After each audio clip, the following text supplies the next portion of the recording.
Hello friends, this video on chemistry in everyday life part 13 is brought to you by examfear.com. No more fear from exam. Let's talk about food.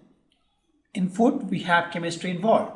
So chemistry or chemicals are added to food for their preservation, enhancing their appeal and sometimes to add nutritive value in them. For three other scenarios, the chemicals are added. For example, if you buy one juice from market, the canned juice that has preservatives, to make sure that the juice stays longer in the market or in the shop shelves. Sometimes to enhance their appeals, look and feel, we all add preservatives and sometimes to add nutritional value. Right? So the main categories of food preservatives or additives are the food colors, which you see here, the colors, the flavors and the sweeteners. For example, in this case we add sugar, that is also additive. Fat, emulsifier and stabilizing agents. We'll also use flavor improvers, we use antioxidants, preservatives, as I told, in case of apple juice or in either juice, and also sometimes nutritional supplements, for example minerals, vitamins and amino acids. So out of all these, the last one, only one, are used to add some value to the food, nutritional value. The other ones are all to increase the shelf life of the food. Shelf life in the sense they should be in the market for a longer time. Let's talk about some of these food additives. The first one is the edible colors. What is edible color? Color that can be added to food without any side effect, without any harmful effect, which are edible. Edible means you can eat it, right? The colors which you can eat. These colors are again added to enhance the appeal. For example, in ice creams, a lot of ice creams have different colors, right? And you see this cone also has a color. These comes from edible colors, correct? So no harm effect, no harmful effect, but it enhances look and feel.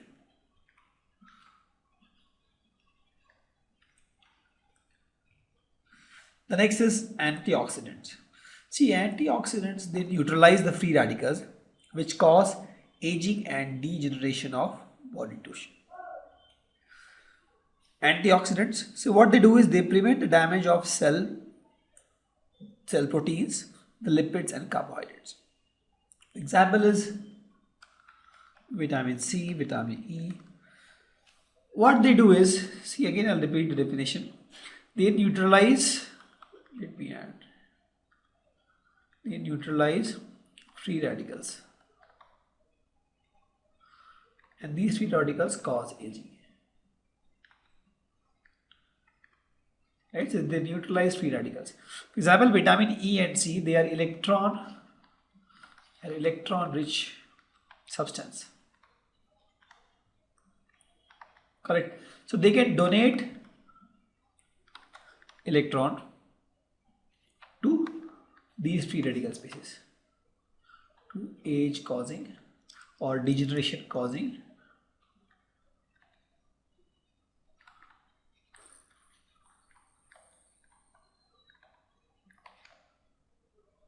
right. So once they donate electron to this free radical, they are stabilized, right? Age causing agents are all stabilized, correct? So once they are stabilized, they don't damage.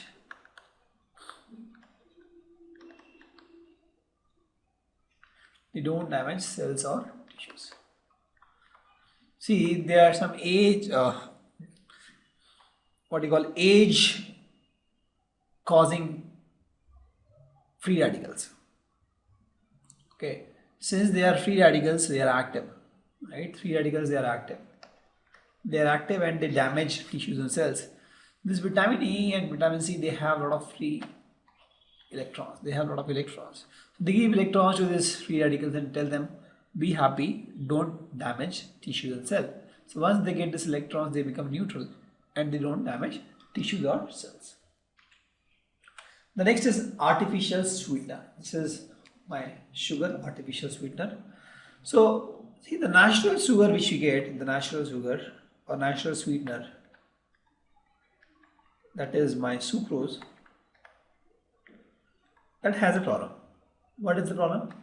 This add calorie to the body because it has calories. So for diabetic patient, this is not a for diabetic person. For diabetic, I won't call it patient or person, anyone, because a lot of people are diabetic nowadays. For diabetic people, it is not recommended. Why? Because they add calorie. And also for fat people, also it is not good because it adds calorie. So we need something else which is sweet, but it doesn't add calorie.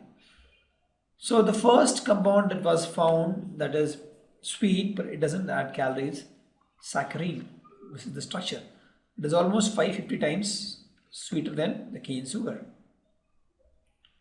right? So it is almost harmless and was found in 1879. The first artificial sweetener, by luck, by chance it was found. And then since one of the compound was found which is sweet but doesn't add calorie, there was a search for more and more compounds and others were also found. For example, this aspartame. This is the most successful and most widely used artificial sweetener. It is 100 times sweeter than cane sugar. And if you see, this is nothing but methyl ester of dipeptide. It is formed from aspartic acid and phenylamine. This is aspartic acid and from phenylamine reaction. You see, this is phenylamine, this is aspartic acid. So this is nothing but the ester actually, right? So this is methyl ester. This is formed from aspartic acid and phenylamine. This is use is limited. It's only used in cold food. Why? Because if you warm it, this compound becomes unstable. Only for cold. Used only for cold. If you warm it, this becomes unstable, right? So please remember, aspartame is only for cold food or maybe for cold drinks, right? Then we have allicin. It is very high potency actually. If you see, this is 2000 times sweeter than sugar. But this is not that much used because it's very difficult to control the sweetness. Because see, if you see, it's 2000 times sweeter. Even if you put 1 drop, it makes the whole thing very sweet. The next is sucralose. This is trichloro derivative of sucrose. This is again 600 times sweeter. And this is the shape, the appearance, and the taste is almost like sugar, right? And it is stable at cooking temperature also. So now this has become most widely used because sucralose is stable at temperature, the cooking temperature, almost 600 times sweeter than sugar, correct? And also the taste is almost same as sugar. So this is the most popular now, sucralose. The next is food preservative. See, normally if you keep an apple or an orange for, let's suppose 1 week or 2 weeks, it spoils, right? Why? Because the bacteria act on the food and the food gets spoiled and you see the stinking smell coming out of the food. So there has to be some way to preserve the food, the jams and pickles which you get in the market or the canned fruits you get in the market. There has to be some way to preserve it, right? So one of the ways to preserve this food is to add food preservative. There are so many other ways. Antioxidant was one way. Biologically also, using the modification of DNA also, they have found better DNA tomatoes which spoiled, which doesn't rotten so easily. So that there are other techniques also, but adding food preservative is one of the technique to increase the life of the food, right? So this food preservative, it retards the spoilage of the food or the ripening of fruits and vegetables. See, the common salt is the most common used preservative, common salt. This is the most. In fact, vegetable oil is also one common preservative. You see the pickles, they have a lot of oils, and this oil helps to preserve food. Sodium benzoate is also a good preservative, right? So there are three categories for food preservative. One is, I'll write this. One is antimicrobial preservative. That is antioxidant, and the other is anti-ripening.